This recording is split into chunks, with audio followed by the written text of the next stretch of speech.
The Trump administration reportedly acknowledged in closed-door briefings that no intelligence indicated Iran planned to attack U.S. forces first. On February 28th, U.S. and Israeli forces launched major strikes on Iran, hitting over 1,000 targets, including warships and missile facilities. The joint U.S.-Israeli strikes killed Iran's supreme leader, Ayatollah Ali Khamenei. However, earlier, Trump administration officials had reportedly told Congress that the strikes were partly justified by fears Iran could target U.S. forces preemptively, though evidence was lacking. Trump argued that he could not allow American troops in the region to face potential attacks without taking decisive action.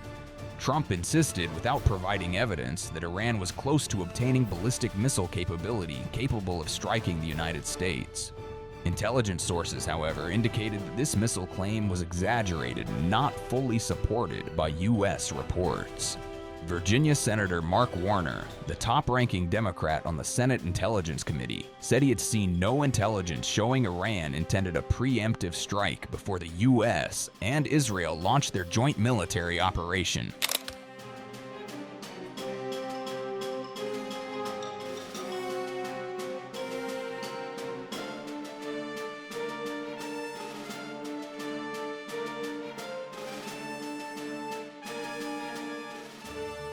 The briefings undercut one of the key arguments for war, presented by senior Trump administration officials in public statements. Other reports also indicated that Israel had already decided to conduct attacks, influencing the timing of the U.S. strikes on Iranian targets. And therefore, U.S. officials faced a choice of striking Iran alongside Israel or waiting for potential Iranian retaliation against American bases.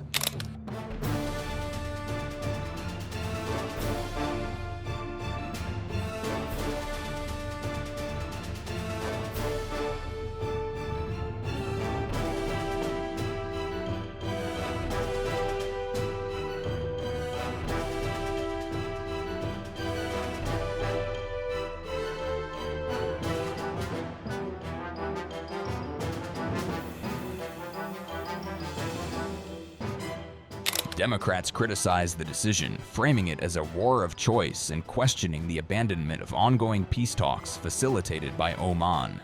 The military operation is expected to continue for weeks, aiming to neutralize Iran's nuclear and missile capabilities comprehensively.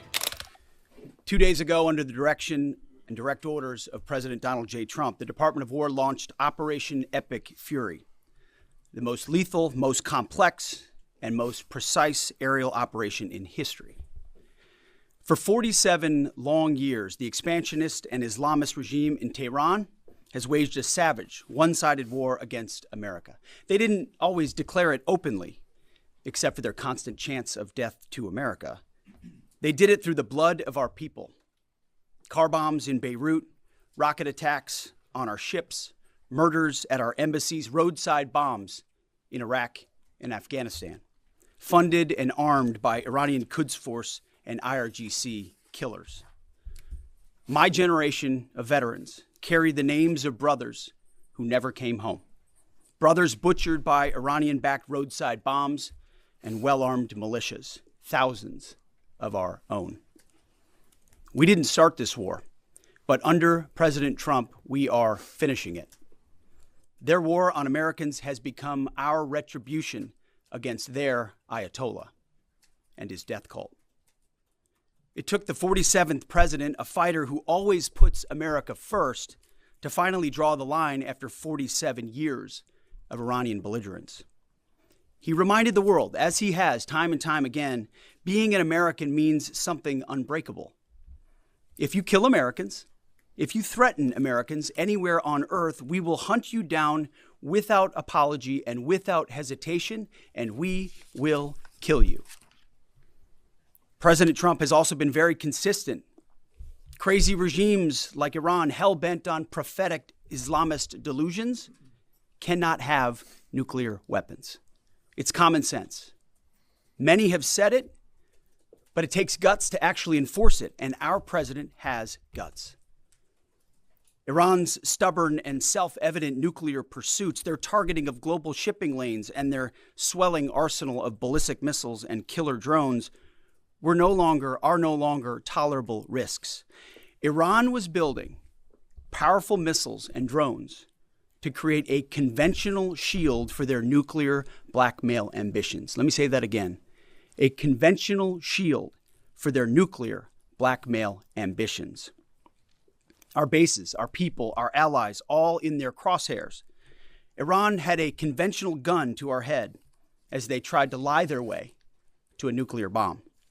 It almost worked under Obama and his terrible deal, but not under this president. Turns out the regime who chanted death to America and death to Israel was gifted death from America and death from Israel. This is not a so-called regime change war, but the regime sure did change, and the world is better off for it. Today, in their desperation, the enemy is unmasked as Iranian missiles and drones rain down indiscriminately on the hotels, airports, apartments, and other civilian targets of their neighbors. Cowardly terrorist tactics from a regime that for decades has trafficked in cowardly terrorist tactics, lies, death, and destruction to this day. The Iranian leadership has built nothing except proxies and missiles and drones and deeply buried nuclear factories and facilities. Peaceful nuclear ambitions do not need to be buried underneath mountains. Last June, Operation Midnight Hammer obliterated their nuclear program to rubble. Afterward, we told them plainly, that's it, now make a deal. They arrogantly refused. We said, rebuild it, and we'll stop you again, this time far worse. Well, President Trump, Secretary Rubio, Steve Witkoff, Jared Kushner, they bent over backwards for real diplomacy, offering pathway after pathway to peace. I watched it. I was there. They tried over and over and over again earnest attempts at peace. The former regime had every chance to make a peaceful and sensible deal. But Tehran was not negotiating. They were stalling, buying time to reload their missile stockpiles and restart their nuclear ambitions. Their goal, hold us hostage, threatening to strike our forces.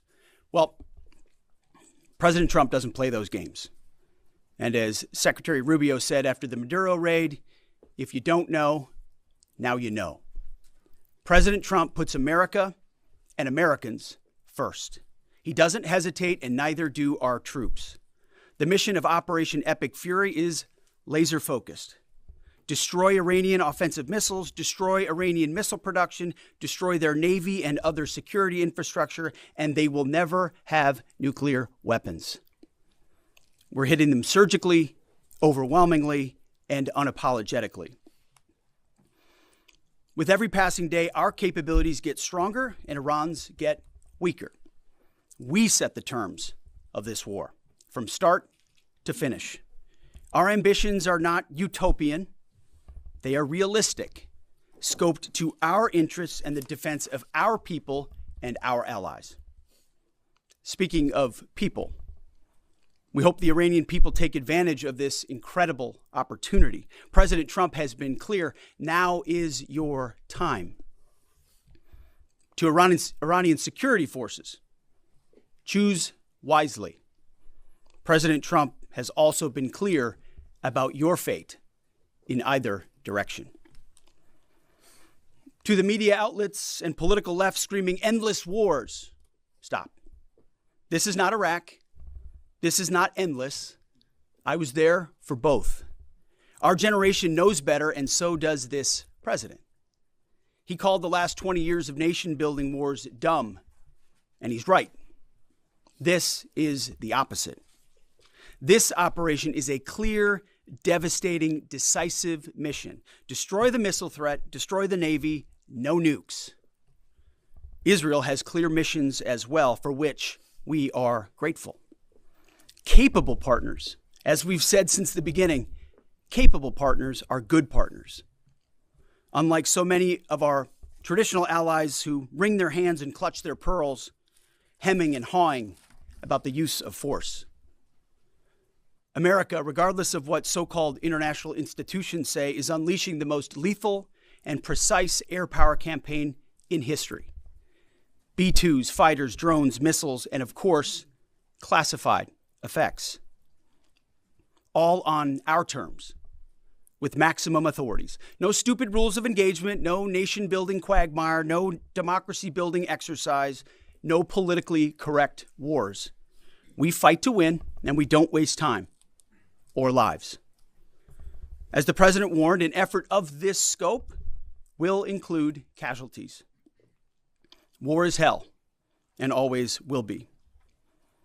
A grateful nation honors the 4 Americans we have lost thus far and those injured. The absolute best of America. May we prosecute the remainder of this operation in a manner that honors them. No apologies, no hesitation, epic fury for them and the thousands of Americans before them, taken too soon by Iranian radicals. Before I turn it over to General Kane for the operational update, let me speak straight to you, the Joint Force, our warriors on the front lines. This is your moment. This is the generational turning point America has waited for since 1979, and since the rudderless wars of hubris my generation, our generation, endured. Don't listen to the noise. Just stay focused. Our commander-in-chief is steady at the wheel. We face a determined enemy, but you are better. But we must prove it every single day. History doesn't care if we're tired, if we're scared, or if the fight feels big. It demands warriors who rise anyway. Peace through strength, the warrior ethos, lethality, unity of purpose, those are not slogans. They're the beating heart of what it means to wear the uniform, that uniform. You think clearly under fire, you act decisively in chaos, you uphold the Constitution, and you uphold our country without hesitation. We are not defenders anymore. We are warriors, trained to kill the enemy and break their will. History is watching. Be the force you swore an oath to be: focused, disciplined, lethal, and unbreakable.